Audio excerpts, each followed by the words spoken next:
Devant le mur du garage, je veux maintenant créer ce que l'on appelle un mur de profil quelconque, formé de lattes de bois.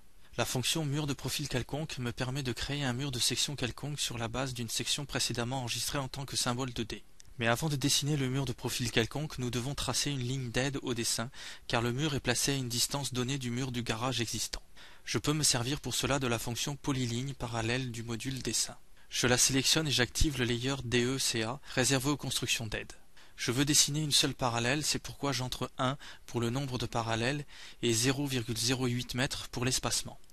Je peux ensuite placer le premier point. Il se trouve à cet endroit sur le poteau. Je trace ensuite une parallèle au mur extérieur et je termine ici à droite, à l'angle de l'autre mur extérieur. Je termine en appuyant à nouveau sur échappe et je retourne dans l'assistant. Je sélectionne ici le mur de profil quelconque portant le numéro 09.